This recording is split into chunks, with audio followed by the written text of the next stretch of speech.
Olá pessoal, sejam bem-vindos ao canal Entre Linhas. É o momento de nós explorarmos as entrelinhas da lição da Escola Sabatina. Estamos aqui iniciando mais uma série de 13 estudos.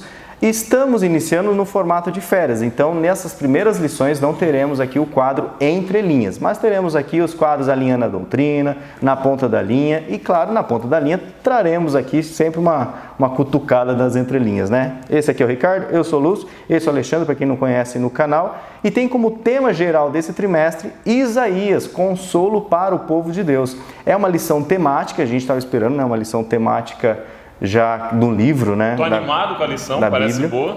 Inclusive, tem sobre o autor, né? O Dr. Roy Gane. O nome do autor é Roy Gane, ele é doutor em Antigo Testamento, Antigo Oriente Próximo, é professor da Andrews, e ele é casado com a Connie Clark Gane, que é doutor em Arqueologia Mesopotâmica. Eu acredito que as conversas desse casal devem ser umas conversas interessantes. Hoje nós temos... Ou eles dormem cedo. Porque tem que estudar de manhã. Hoje, como tema, nós temos na primeira lição, crise de identidade. A segunda lição, só para detalhar aqui alguns temas dessa lição, teremos lá crise de liderança, quando o nosso mundo desmorona, o caminho difícil, o nobre príncipe da paz, brincando de Deus, a derrota dos assírios, consolem o meu povo, servir e salvar, fazendo o impensável, amor em ação, o desejado de todas as nações, 12ª lição. E a última lição, a renovação do planeta Terra. Então, espero que vocês estejam animados aí. Eu sei que vocês acabaram de passar o Natal, essa lição está sendo lançada agora no dia 26, sábado, então acabaram de confraternizar com muita responsabilidade com a família. E daqui a pouco estamos virando aí para mais um ano 2021. Já aproveitamos desejando a vocês um feliz ano novo e que Deus continue abençoando a cada um e os seus familiares aí nesse novo ano. Com certeza um ano diferente do ano que se passou, né, pessoal? 2020... pior também não dá, né? Não é que pior. Não pergunta não fala isso. Não fala isso. Sempre tem um buraco mais fundo no poço. Mas espero que vocês estejam bem e estejam aí animados, pelo menos para estudar a Palavra de Deus. Eu sei que na vida aí todos nós temos nossas lutas, mas se Deus quiser, pessoal, nós temos a grande esperança que não é neste mundo. Então, que Deus nos dê força para suportá-las. Então, por enquanto, pessoal, antes de nós trazermos aqui alguns comentários ainda que nós temos no YouTube, chama a vinheta.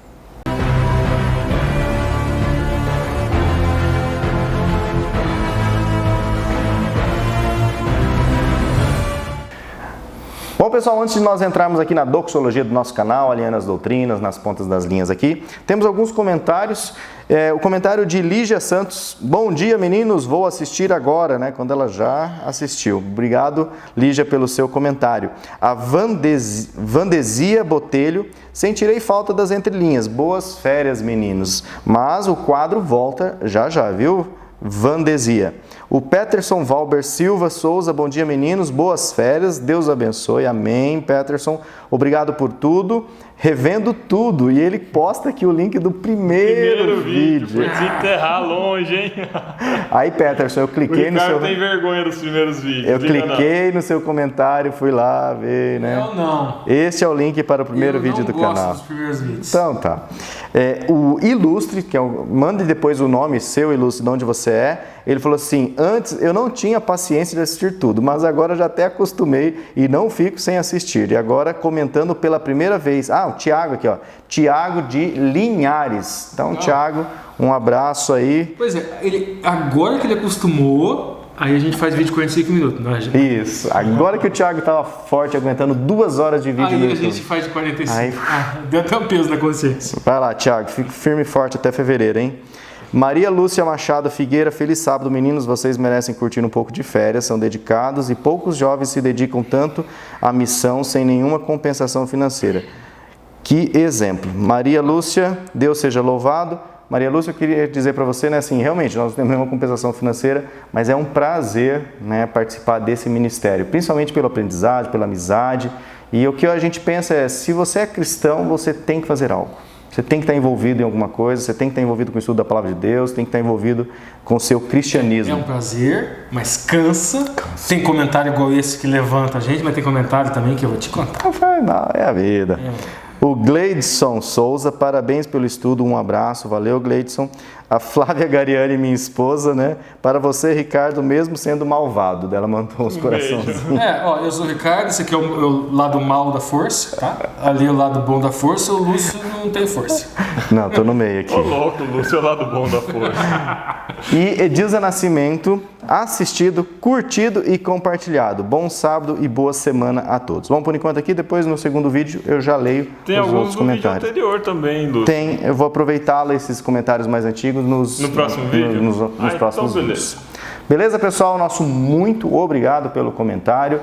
Só pelo fato de você comentar, né, a plataforma do YouTube entende que o vídeo foi relevante para você e começa a sugerir o vídeo do canal para você e para os seus amigos. Fora isso, ele percebe que é um conteúdo que o pessoal está tendo engajamento e começa a oferecer os vídeos do canal Entre Linhas para um monte de pessoa aí ao seu redor. Sem dizer esse contato gostoso de, né, nos tornarmos aí familiares das pessoas, né? Conhecidos. Então, sejam bem-vindos, pessoal. Bom, vamos seguir então a nossa doxologia. Nós temos lá alinhando as doutrinas na ponta da linha e as entrelinhas, até coloquei aqui, né? Ou deixa eu vir desse lado aqui, estão de férias. Deixa eu pegar a Marco. Pega aí uma aguinha. Mas agora, Ricardo, na verdade nós vamos chamar aqui para iniciar o estudo o Marcos André, o nosso parceiro, que já também está tudo comunicado com ele, tudo acertado. Para as 13 lições, ele trará então o quadro Alinhando as Doutrinas. E ele falou que, na medida do possível, ele vai trazer uma pergunta para discussão, que o pessoal sempre pede, né, às vezes. Né, ele vai manter aí. Vai dar um plus. Se Deus quiser, 13 lições aí com a gente, pessoal. Então, fiquem com ele, ele vai iniciar com uma oração e já vai alinhar o tema geral da crise de identidade com a doutrina bíblica. Então, Marcos, é com você. Sim. Olá, amigos do canal Entre Linhas, mais uma vez estamos nós aqui para estudarmos juntos a Palavra de Deus. Estamos dando início a mais um trimestre, a mais uma temporada, agora no livro de Isaías. E a minha pergunta que eu faço a respeito desse trimestre é como nós vamos estudar 66 capítulos em apenas 3 meses, em apenas 13 lições. Nós precisaríamos de muito mais tempo para estudar o livro de Isaías, mas com certeza, mesmo com esse tempo um pouco espremido, nós vamos tirar boas lições desse livro. E eu gostaria de convidar você para começarmos essa temporada, assim como temos feito nas temporadas anteriores, para começarmos esse estudo com uma oração. Vamos orar? Senhor Deus, muito obrigado, porque mais uma vez nós estamos aqui, Senhor, dispostos a estudarmos a Tua Palavra. Nós mais uma vez te pedimos a Tua orientação, para que o Senhor nos encha do Teu Santo Espírito e nos conduza pelas páginas da Tua Palavra. Nós te pedimos, Senhor, que toda a orientação que nós recebermos aqui do Espírito Santo seja recebida no nosso coração e praticada nos nossos atos, na nossa vida todos os dias. Nós te pedimos perdão pelas nossas falhas e os nossos pecados, Senhor, e também te pedimos que o Senhor encha nosso coração da Tua esperança, da esperança na ressurreição. Nós temos aqui como uma grande família, Senhor, nós temos passado por momentos felizes, mas também por algumas dificuldades, nós passamos por luto e te pedimos que o Senhor console o nosso coração com a alegria na esperança da vinda de Jesus Cristo, que vai restaurar todas as coisas. Abençoa o nosso lar, abençoa a nossa vida, continua nos dando a Tua proteção, é o que te pedimos pelo nome do nosso Senhor e Salvador Jesus Cristo. Amém.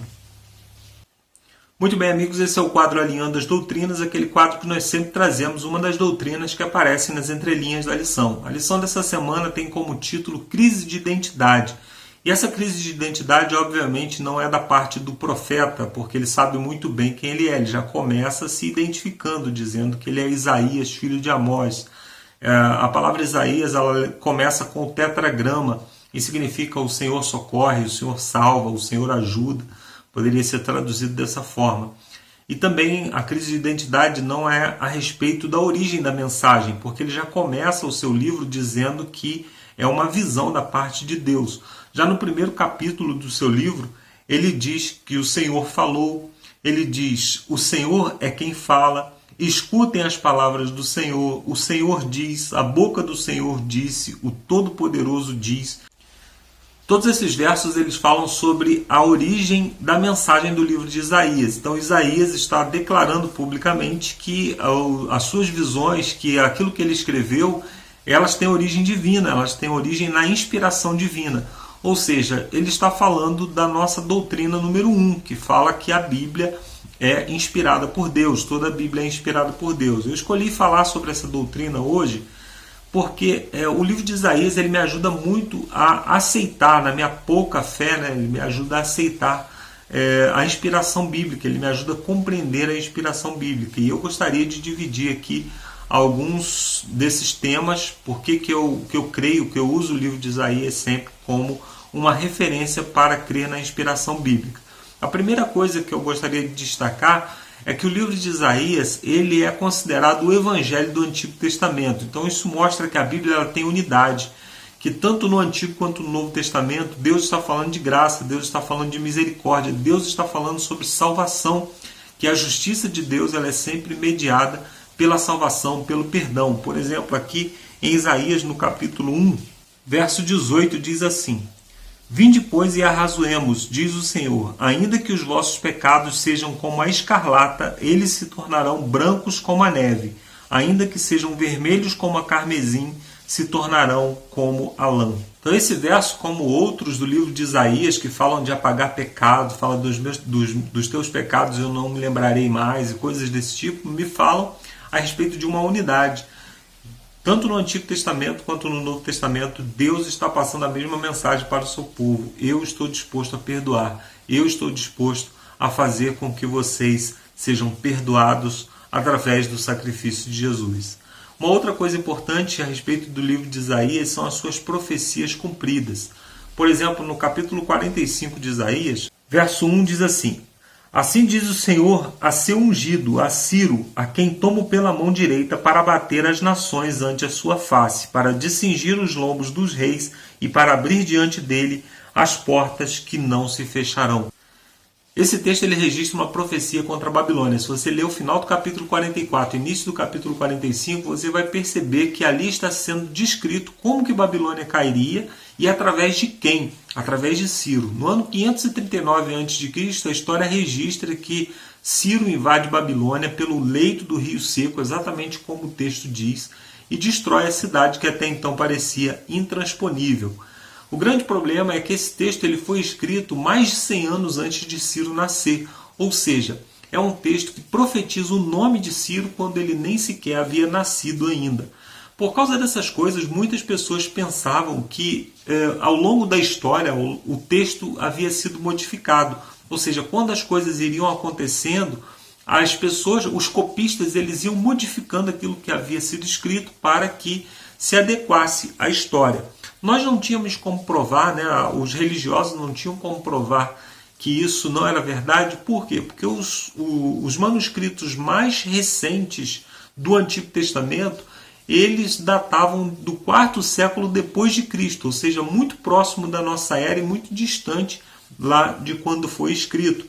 Esses manuscritos, então, os mais antigos, eles registravam a Bíblia exatamente como nós temos hoje. No entanto, as pessoas argumentavam que aquilo havia sido modificado ao longo da história. Isso mudou, esse argumento caiu por terra quando os manuscritos do Mar Morto foram encontrados, né? Um pastor de cabras estava apacentando seu rebanho perto de uma região cheia de cavernas em Qumran.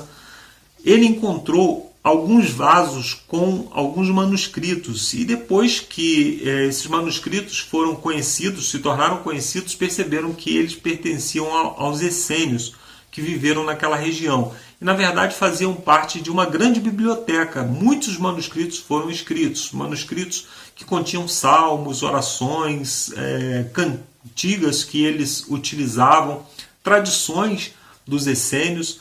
Mas nós encontramos nesses registros também um manuscrito completo do livro de Isaías, datado de 100 anos antes de Cristo. Ou seja, um manuscrito antigo que poderia ser comparado com os manuscritos que nós temos hoje. Quando esses manuscritos eles foram comparados com a Bíblia que nós temos hoje, eles perceberam que se mantinha muito fiel àquilo que estava registrado na nossa Bíblia. O professor Júlio Trobelli Barreira, membro da equipe internacional dos editores do Mar Morto, declarou: o rolo de Isaías fornece provas irrefutáveis de que a transmissão do texto bíblico durante um período de mais de 1000 anos pela mão de copistas judeus foi extremamente fiel e cuidadosa. Então a crítica textual, que é uma ciência que analisa a corrupção ou a preservação dos textos antigos, nos dá elementos suficientes para crermos que a Bíblia que nós temos hoje, ela se mantém fiel ao longo da história. Assim como também as profecias, como eu disse anteriormente, que estão se cumprindo, que ainda se cumprem nos nossos dias, são elementos suficientes para fundamentarmos a nossa fé. Então nós precisamos analisar, nós precisamos estudar sobre essas coisas para que possamos defender a nossa fé publicamente quando formos questionados. Nós estamos começando mais um ano, nós estamos dando início agora ao estudo que vai marcar o primeiro trimestre de mais um ano. E eu convido você a fazer um plano de leitura da Bíblia. Mesmo que você não consiga acompanhar aqueles 3 capítulos por dia que a nossa lição da Escola Sabatina nos ajuda a acompanhar, faça o plano de ler 1 capítulo por dia ou 2 capítulos por dia para que você possa assim fazer um plano individual com Deus para conhecer mais sobre a sua palavra. Eu tenho certeza que quando você estudar conosco aqui no canal Entre Linhas e depois for na Bíblia e começar a estudar a Bíblia, você também vai começar a criar suas próprias entrelinhas, vai começar a identificar as nossas doutrinas nas páginas da Bíblia e assim o seu crescimento espiritual, o seu conhecimento a respeito da Bíblia vai se desenvolver muito. Eu espero que você tenha gostado desse estudo, eu espero que tenha sido útil para você como tem sido útil para mim e eu volto daqui a pouco com a nossa oração final. Um abraço e até daqui a pouco. Valeu, Marcos. Obrigado pela sua oração, por ter alinhado a doutrina. E agora nós vamos então no quadro Na Ponta da Linha, onde nós vamos trazer aqui a essência, a síntese de cada dia da lição. Vamos começar então na lição de sábado, crise de identidade, na ponta da linha, Ricardo. Eu vou pegar a lição. Então pegue sua lição e vamos colocar na ponta da linha o que o autor traz nesse dia de sábado. É uma introdução da semana, né? Bom, então eu vou fazer o seguinte aqui, gente. Eu vou fazer na ponta da linha de sábado. Eu vou fazer na ponta da linha de domingo. E daí depois de domingo eu vou dar uma olhadinha, porque são 6 versículos. Daí eu vou dar uma passadinha versículo por versículo. E daí depois eu vou para a segunda e vou dar uma passadinha por alguns versículos também. Tá bom? Legal. Mais 7 versículos. Então vamos lá. Bom, primeira coisa, o autor da lição, crise de identidade, que tem todo um contexto histórico que eu vou estar passando para vocês.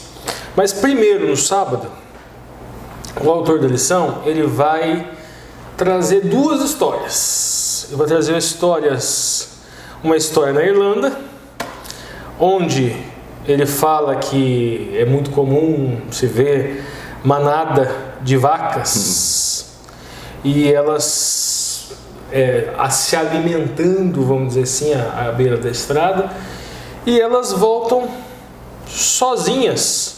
Se não tem ninguém acompanhando, mas elas voltam sozinhas para o curral dos seus donos, porque elas conhecem o seu lugar. Depois ela vai trazer uma outra história de um garotinho, talvez, que se perca numa loja ou num shopping, que ele vai saber e vai gritar pela mãe, mesmo tendo tantas e tantas mulheres naquela loja, naquele shopping, ele vai saber qual é a mãe. E por que isso? Porque ele está querendo fazer um link com o povo de Israel.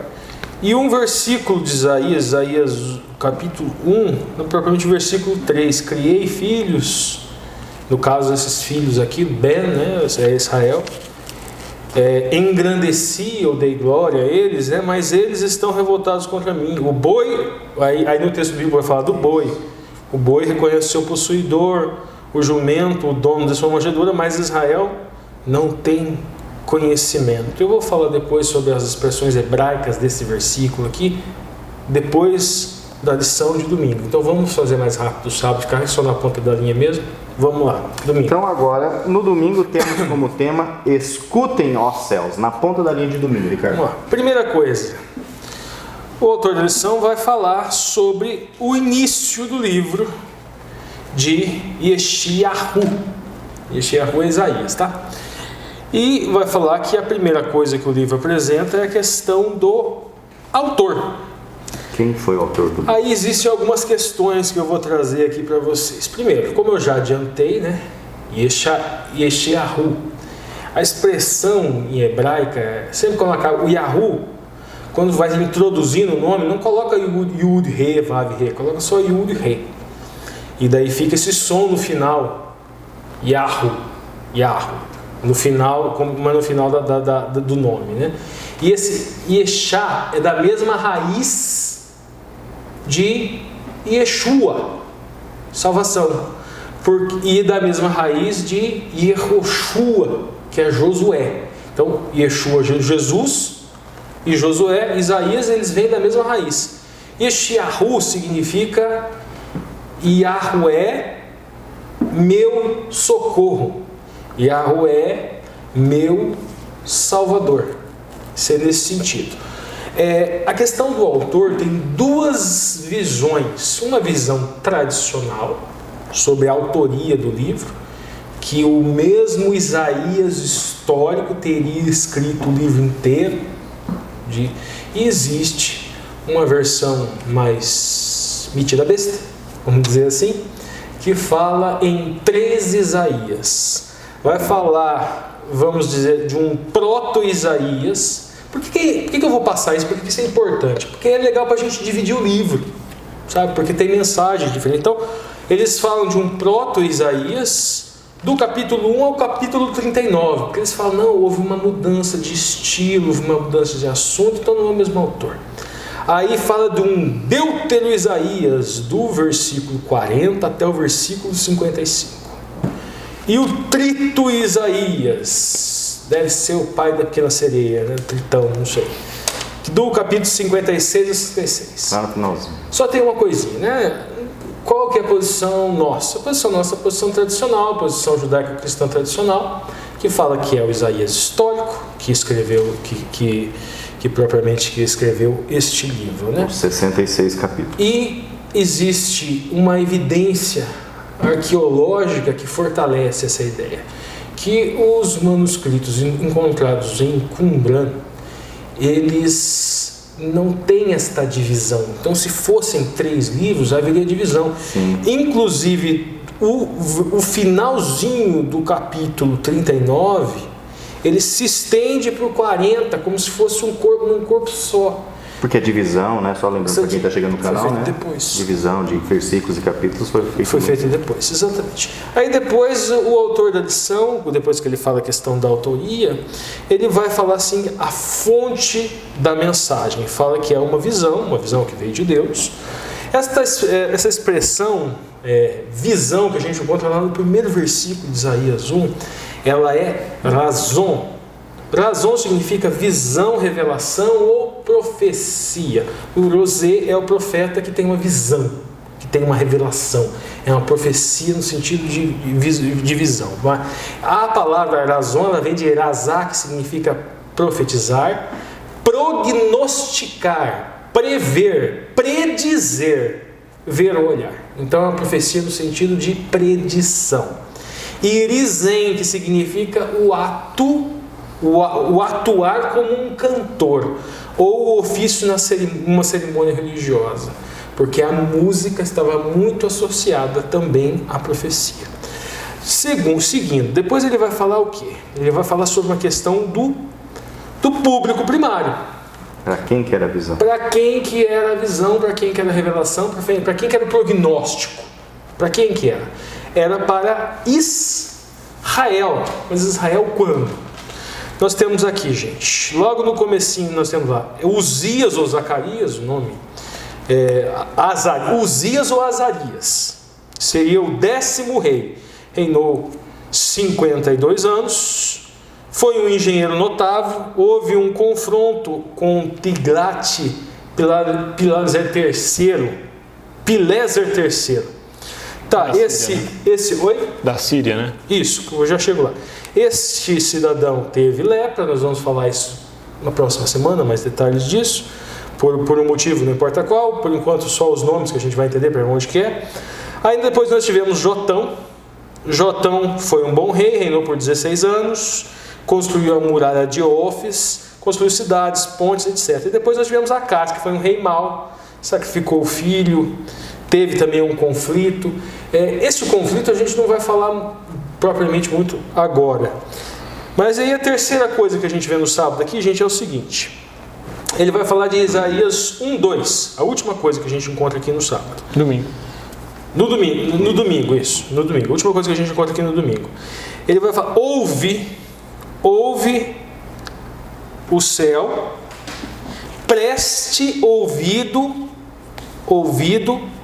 à terra. E vai falar sobre a iniquidade do povo. Ele chama os céus, o Shammai e a Aretz, a terra, Shammai céu e a Aretz, a terra, como sendo testemunhas. O autor da lição, ele traz três passagens, Deuteronômio 4:26 e Deuteronômio 30:19, lá onde fala que chamo o céu e a terra como testemunhas, para te mostrar o caminho, que estou te mostrando um caminho de vida e um caminho de morte. Em Deuteronômio 4:26 e em Deuteronômio 30:19, a expressão é haidoti, a raiz é edut, que significa testemunha, prova, lei, preceito. Então é chamado céu e terra como testemunha ou prova de algo que estava sendo feito. Que Deus está, no caso do Deuteronômio, que Deus estava apresentando duas opções, dois caminhos. No caso de Isaías, é chamado céu e terra como testemunha, mas da iniquidade do povo. A expressão hebraica em Deuteronômio 31:8 é Ve'ayorá, que é red, é testemunhar ou comprovar, é uma palavra diferente, mas o significado ele é o mesmo. O interessante dessa palavra é o seguinte, gente, aqui quando fala ouve, a expressão shimeu, ela é da mesma raiz chamar, que significa ouvir ou obedecer, então poderia ser obedeça o céu. Shiná significa chamar ou anunciar. E aqui eu acho que uma coisa até mais poética, que talvez tenha mais sentido. Anuncie. Nossa. Anuncie. Está dizendo para o céu anunciar a iniquidade do povo. E quando se utiliza a expressão preste ouvido à terra, é ve a raiz, que vem de rezenim, que significa ouvir ou preste atenção. Então preste atenção a terra e veja a iniquidade do povo. Agora eu cheguei àquela parte que eu falei para vocês. Legal. Ainda no domingo? Isso aí, que eu vou pegar, vou pegar aqui a Bíblia e vamos dar uma olhadinha, vamos dar uma passadinha, são 6 versículos. Isso. Vamos lá. Aqui a gente tem. Aqui pra você? Não, só segura esse aqui. A lição, por favor. Obrigado. Isso. Aí nós temos lá, versículo 1, vai falar da visão de Isaías. Eu já expliquei para vocês, né, gente? Ele viu. No versículo 1, o que acontece? Vai mostrar sobre quem ele vai começar a falar. Ele teve uma visão, teve uma razão, já expliquei, a respeito de quem? Reis de Judá. Nós temos lá Jotão, Acás e Ezequias. Nós temos aqui Uzias, Jotão e Acás. Isso, na ordem aqui. Tá, daí no versículo 2 ele vai chamar céu e terra como testemunha, eu já falei. Mas essa iniquidade, gente, do povo, e daí por quê? Nós vamos ter que responder aquela pergunta que está lá no finalzinho, né? Sobre o pecado do povo, e vai citar esses versículos. Só que na verdade, o pecado mesmo do povo não vai estar explicado nesses versículos. Mas acho que só vão ter expressões hebraicas diferentes. Mas depois a gente eu vou explicar. Vamos lá. Vou explicar. Primeira coisa, aqui no versículo 2, a expressão para a iniquidade é pecheu, vem de pachá, que significa pecar, delinquir, transgredir, revelar-se.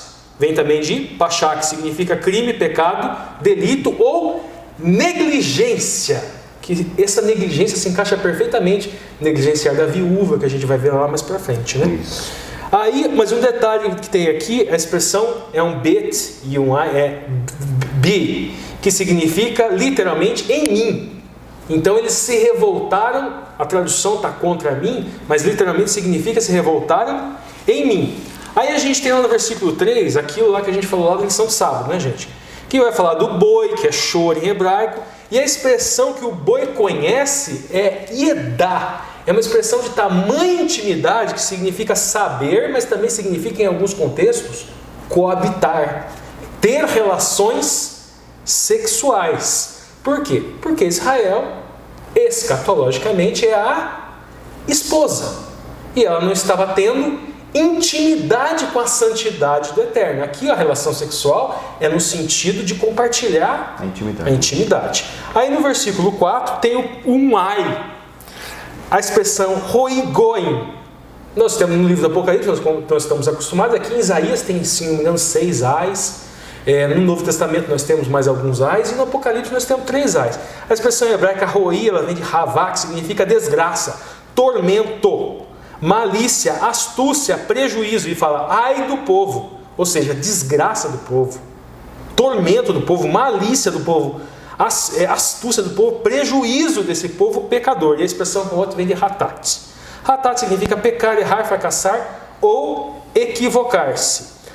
A expressão goi, ela pode, que é aqui ai desse povo pecador, ela pode ser povo, nação, gente ou o não judeu. Depois utiliza an, no mesmo versículo, utiliza goi e utiliza an também. Quando fala povo carregado de iniquidade, a expressão hebraica não é mais goi, a expressão hebraica é an. E essa iniquidade agora não é mais hatat, é avon, que significa pecado, delito, iniquidade ou crime. No versículo 6 vai falar sobre o castigo desse povo que se rebelou, e a expressão agora não é mais pechá, é sará. Deve ser, nossa, Sara, quer dizer então que Sara significa rebelar-se? Não, Sara se escreve com, a primeira letra de Sara é com um shin, é um shin, sim. E aqui Sará é com um samer, parece um escudinho. Agora vamos lá, continuando. Depois vamos lá, versículo 5. Vai falar do castigo para essa rebelião, né, que eu já falei, rebelião aqui Sará. Vai falar que estão com a cabeça enferma, cabeça cheia de cabeça enferma e o coração fraco. Daí no versículo 6 vai enfatizar essa enfermidade do povo de Israel, da esposa, vamos dizer assim, escatológica. Vai falar que as terras, as cidades, as regiões estão todas destruídas. E daí a destruição é trazida por estrangeiros. Daí curioso que utiliza a palavra sarim, que significa estranho, alheio, estrangeiro, incomum, esquisito ou profano.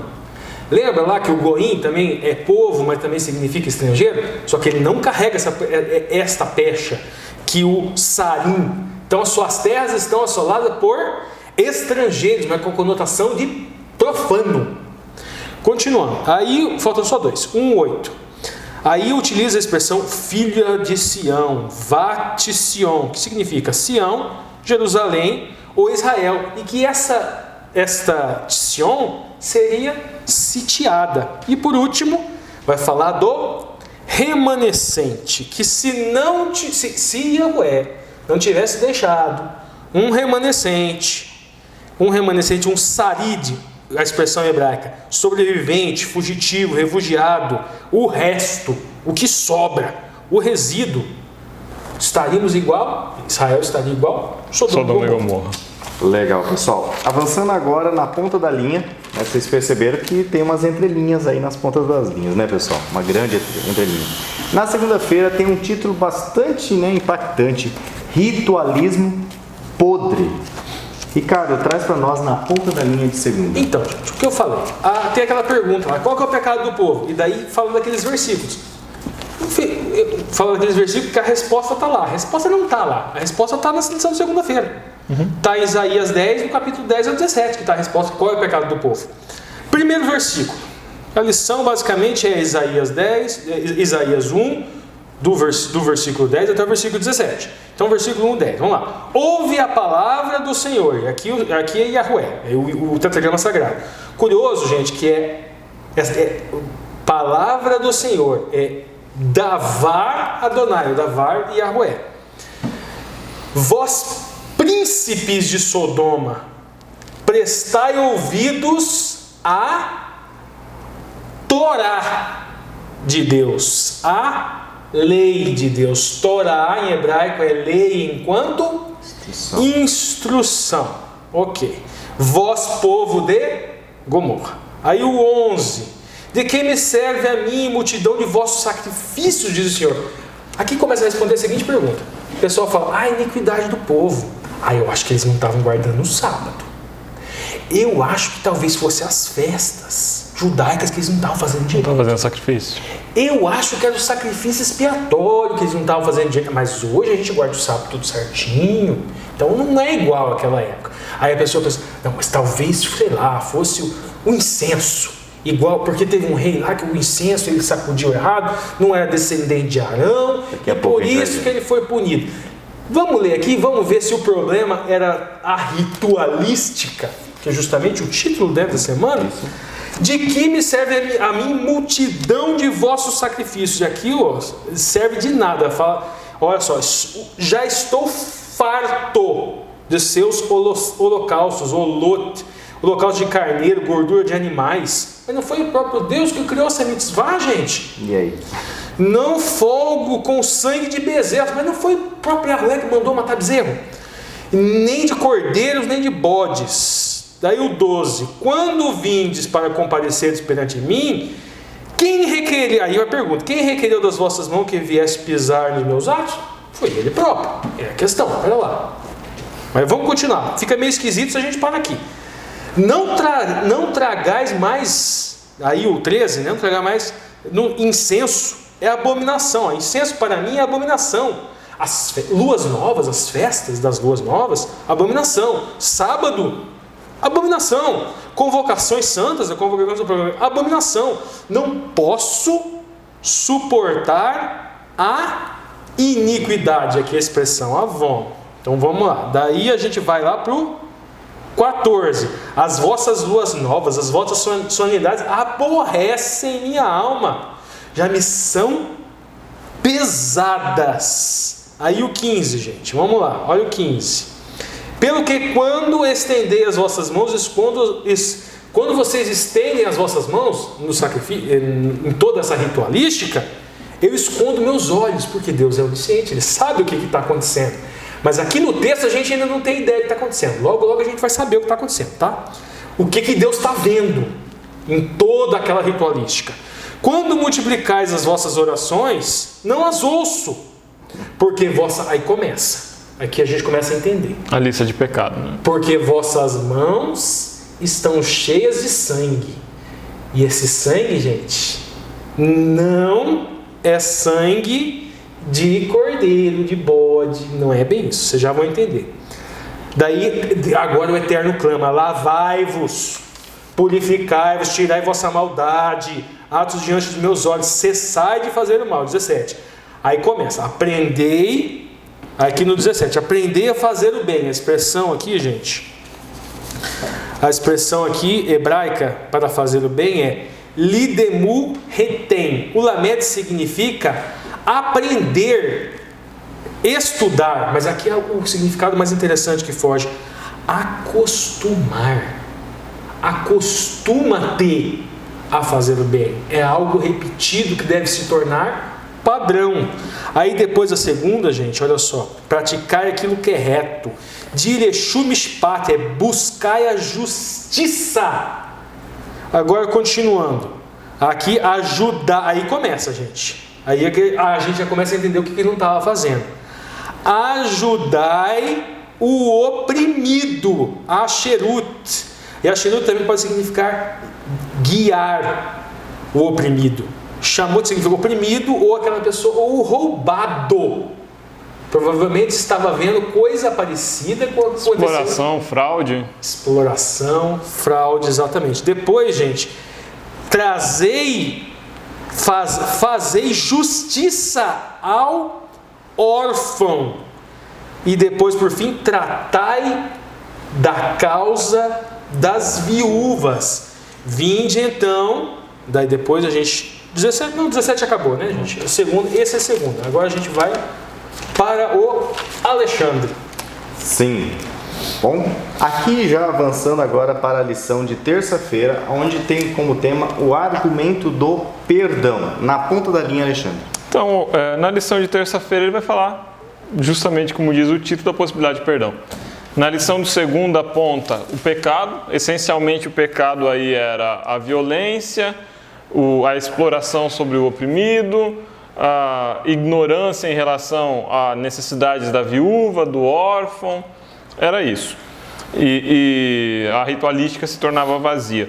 Só que a sequência ali em Isaías 1,18, quando Deus fala, né, vinde e arrazoemos, ou seja, venha para conversar. E aí ele promete que os seus pecados, mesmo que sejam vermelhos como a escarlata, eles vão se tornar brancos como a neve. Então existe uma esperança de perdão, existe uma promessa de perdão. Depois a gente vai ver qual que é o caminho para essa promessa de perdão, mas ela existe. E Isaías 44, 22, que é outro texto, ainda do livro de Isaías, vai dizer: apaguei as tuas transgressões, torna-te para mim, porque eu te remi. Ou seja, não precisa ter medo, não precisa se afastar de mim, agora você pode voltar. É interessante porque a rejeição que acontece em Isaías 1, 10 a 17, quando fala: para de trazer incenso, para de vir no santuário, para de guardar o sábado, para de jejuar, tudo isso me incomoda, tudo isso me perturba, me irrita. Depois Deus fala: vinde e arrazoemos. Percebe? Então parece que no momento ele fala: não vem, agora vem. Qual que é a diferença? A diferença é que no primeiro momento o povo estava buscando a Deus, levando a sua justiça, achando que aquilo era bom e que eles estavam perfeitos. Quando Deus fala: vinde e arrazoemos, é assim: não, eu não quero a cerimônia, eu não quero a pompa. Eu quero que você venha aqui com o coração contrito e escute de mim, porque a gente precisa resolver essas arestas, a gente precisa conversar sério. Então é para isso que Deus está chamando. Isso está lá em Isaías 1,18. Eu amo esse texto. Vinde e arrazoemos. É um Deus que chama para o diálogo. Mais que para a cerimônia, ele chama para o diálogo. Legal. Avançando agora então para a quarta-feira, comer ou ser devorado, na ponta da língua. É interessante essa dualidade, né? Comer ou ser devorado. De certa forma, o autor vai estar brincando com a passagem ali de Isaías 1,19, quando fala que se você querer e se você obedecer, você vai poder comer dos bens da terra, você vai poder comer bem. Lembra muito aquela série de bênçãos e maldições de Deuteronômio, é feita a referência ainda, né? Então, a gente tem uma referência a Deuteronômio 30, 19 a 20. Então, venha e obedeça, se você quiser, você vai comer dos bens da terra. Inclusive, no versículo anterior, quando fala da causa da viúva, também está em Deuteronômio. A expressão hebraica é rive, que é a mesma expressão que está lá em Deuteronômio. Rive. Legal. Que é o conflito, que é a contenda da viúva, o problema da viúva. Inclusive, as leis de proteção à viúva e órfão você encontra em Deuteronômio. É muito interessante essa referência direta. O devarim em hebraico. Legal. Mas seguindo então... Depois vai falar: se você for rebelde, você vai ser devorado à espada. Então, esse comer ou ser devorado é o que você quer? Comer das delícias com obediência ou ser rebelde e ser devorado à espada? Depois ele vai chamar a cidade de Jerusalém de prostituta, de cidade infiel. E no momento em que eu li isso, a referência ao Apocalipse me foi imediata, né? Porque em Apocalipse nós temos uma mulher que nasce pura, e que na sequência aparece uma mulher montada em escarlata sobre uma besta embriagada com o sangue dos santos.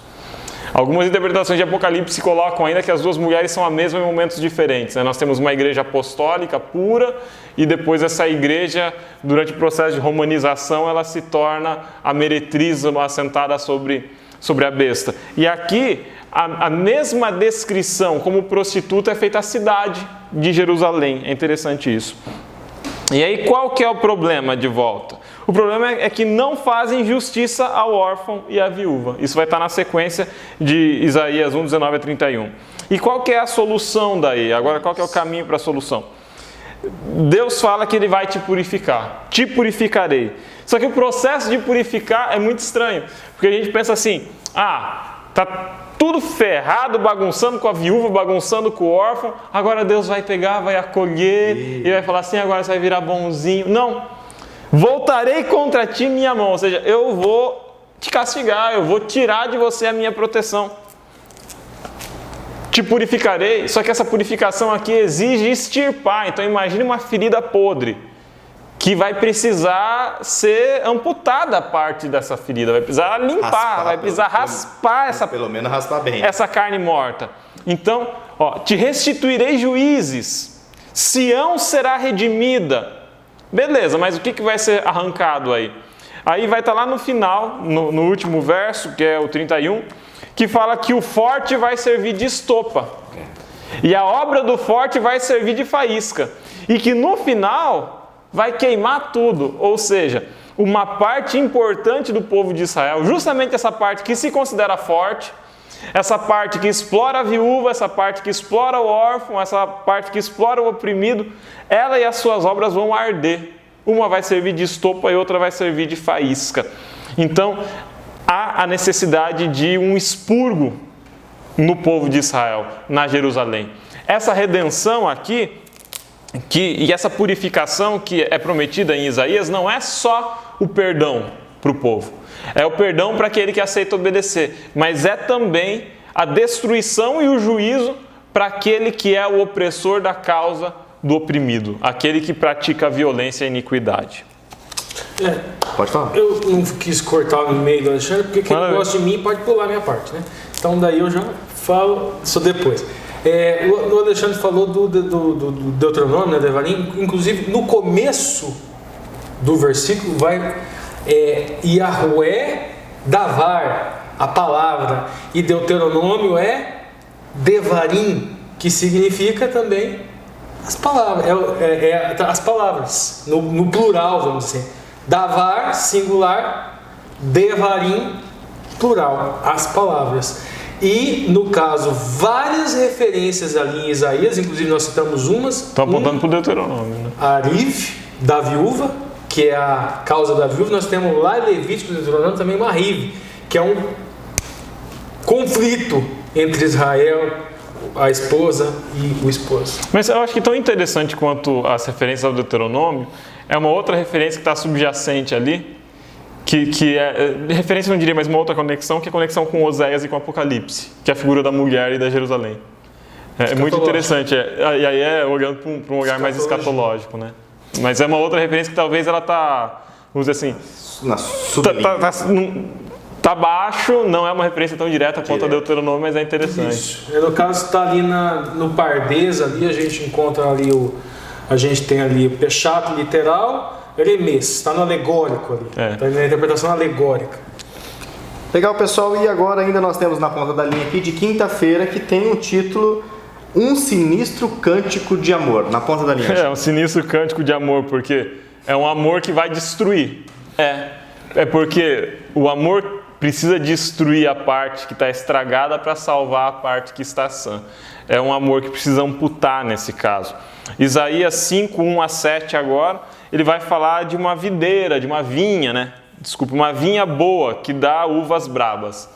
E aí é interessante, quem já trabalhou com enxertia, eu já tive essa oportunidade de fazer enxerto com limão. O cítrico ele é fácil de fazer um enxerto, você pega a mudinha, você corta um T de ponta cabeça no caule da mudinha e você coloca uma gema ali, só um brotinho de uma outra variedade. Então a gente fazia, por exemplo, enxerto de limão, tinha o limão rosa, né? Que é uma planta muito resistente, a gente enxertava no limão rosa, usando o limão rosa como cavalo, a gente enxertava ali um limão Tahiti, ou enxertava uma mexerica, uma poncã, uma bergamota, que garantiria... Bergamota? Uma bergamota, que garantiria uma resistência, né? Só que qual que é o problema? Aquele brotinho, ele cresce, fica bom, fica forte, mas depois de um tempo você vai lá e corta o broto ruim, para que só fique o broto bom. Então, é até interessante quando você olha para a planta mesmo, o limoeiro, ele tem uma faixa e a cor do caule, a cor do tronco muda. Então, até 4, 5 dedos no caule do limoeiro assim, é de uma cor. Aí tem uma linha reta e dali para cima é outra árvore. É o cavalo embaixo e o cavaleiro está montado em cima. Se acontece de morrer esse broto bom, que é o broto do enxerto, aquilo que brota embaixo é limão rosa. E aí você tem a esperança de chupar uma laranja Bahia e só dá limão rosa. E aqui o que está acontecendo com as uvas parece que é parecido, porque foi plantada uma vinha boa, mas essa vinha boa estava dando uvas bravas. Parece que teve um problema de enxertia ali. Os ramos bons morreram ou estavam fracos, e os ramos que tinham se desenvolvido não eram os ramos bons. Que davam bons frutos. E aí, qual que é a promessa? De que a vinha será destruída, que ela vai ser abandonada, que ela vai ser deixada de lado e vai, vamos dizer assim, vou deixar abandonar isso aqui, vai crescer. Vai criar mato. Vai criar mato, não vou podar mais, vou deixar isso aqui. E agora vai vir um juízo contra toda essa opressão. Essa ideia do juízo está muito presente lá no finalzinho, né, no versículo 7. Então, apesar de ser uma promessa que, como a gente vê lá na lição de terça-feira, existe esperança, existe perdão, vinde e arrazoemos, seus pecados são vermelhos como escarlata, vão se tornar brancos como a neve. Isso não é uma promessa de inimputabilidade de crime, não é uma promessa de que você vai poder fazer tudo aquilo que quiser sem ser culpado, porque junto com ela vem a promessa de que será feito juízo e parte dessa videira, que é a parte braba, vai ter que ser destruída. Vai precisar que cesse a violência contra o órfão, contra a viúva, que cesse a opressão. Legal, pessoal. Vocês perceberam, né, que o tom dessa primeira lição foi um tom bastante histórico, mas como se trata de uma escola sabatina e de passar a lição, acabou? Né, na ponta da linha, fica, acho que a pergunta, né, o que nós, como igreja atual, devemos aprender com todas essas lições do passado? Só vamos dar uma contextualizada para o pessoal saber onde eles estão, tá? Com Isaías.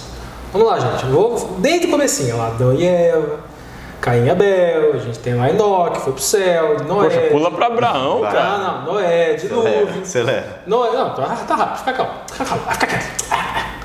Noé, dilúvio, daí a gente tem Abraão, Isaac, Jacó, os 12 filhos, José, Egito, vai para o Egito, Moisés, a pessoa vai para o deserto, a gente tem Canaã, Josué. Período do juiz. Começa o período do juiz, tem uma Sansão ali do juiz, lá tem Samuel, depois começa o período dos reis. Saul. Aí, pronto, foi rapidinho, tá vendo? Aí a gente já chega lá, Saul, a gente chega Davi, a gente chega Salomão. Divide o reino. Aí Roboão, aí divide reino do sul, Judá e Benjamim, reino do norte, o resto. No tempo de Isaías, o reino do norte já está ferrado, né? A gente está aqui em tempo de Isaías, como é que está a coisa? Primeiro, quem que é o império dominante? É um império que está começando ali a dominar, é o império assírio. E ali a gente tem a Síria, e vai ter um conflito mais para frente, nas próximas lições, eu acredito que a gente vai falar mais sobre isso, que ela é pequenininha e ela não tem meio como lutar com a Síria. E daí ela começa a fazer o quê? Então vamos juntar uma meia dúzia de vira-lata aqui, de pequenininho, vamos juntando e vamos ver o que dá. E daí ela chega lá em Israel, chega em Judá, vamos fazer uma aliança aqui. Aí eu acredito que eu não devo me adiantar muito, porque acho que as próximas lições vão trazer mais detalhes sobre isso. Então nós estamos aqui, Império Assírio, tá? É o dominante. A gente tem a Babilônia que está crescendo, e a gente tem aqui também com Isaías, gente, o começo de Roma. Roma começa aqui mais ou menos nesse período, só que ela não é potência nem nada. A potência é a Síria, Babilônia ali está meia boca ainda, e Roma está nascendo. Para a gente situar historicamente, nesse período, Roma estava no período de Roma monárquica ainda, antes da Roma República. Roma estava sob domínio dos povos etruscos, que eram reis que ficavam ao norte de Roma, né? Então a região do Lácio ali era uma cidade-estado minúscula subordinada a povos etruscos. O último detalhe que eu esqueci, gente, Yeshiyahu, ele é filho de Amós. E isso não vai estar no livro, tá? Isso é tradição, né? Acredita-se que Amós seria da família real.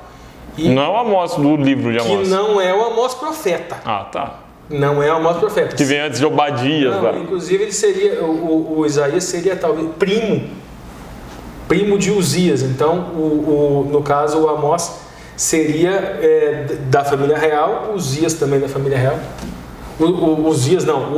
O Isaías frequentava a corte. Então ele no próximo a gente já vai ter mais detalhes sobre isso. Então ajuda a entender por que não mataram de cara o Isaías, né? Misericórdia de Deus.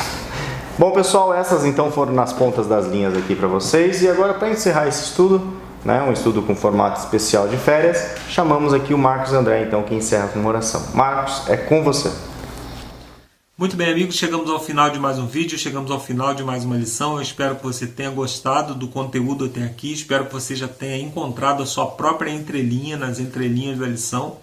E eu convido você a orar comigo nesse momento para encerrarmos assim como nós começamos. Vamos orar? Muito obrigado, Senhor, porque terminamos essa lição na Tua presença assim como começamos. Te pedimos, Senhor, que o Senhor continue, depois que terminarmos esse vídeo, que o Senhor continue no nosso lar, continue na nossa casa, na nossa vida, e que através de nós o Senhor possa influenciar pessoas para o Teu reino. Nós te pedimos, Senhor, pela Tua graça e pela Tua misericórdia, que o Senhor continue nos salvando, nos abençoando e nos enchendo do Teu Santo Espírito. É o que te pedimos por Jesus. Amém. Muito bem, amigos, terminamos aqui e até a semana que vem. Valeu, Marcos. Obrigado pela sua oração. Obrigado a todos que têm acompanhado aí o Ministério da Família Entre Linhas. Fica aqui a dica, né? Se você quiser participar, talvez, de mais discussões, de materiais, entre no grupo dos WhatsApps aqui, Famílias Entre Linhas 1 e o 2. O ADM somente nós postamos, né? A lição e alguns materiais que achamos importante. Né? E também os slides que a gente plana, que a gente compõe aqui, também está no link da descrição. Fique à vontade para utilizar aí com você e a sua classe. Bom, fiquem com Deus e nos vemos então na próxima lição, no próximo assunto, que aí já não é a dificuldade com liderança, né? Mas assim com não é com a fidelidade, mas sim com a liderança. Beleza? Então, até a segunda lição. Tchau, tchau. Tchau, vamos lá.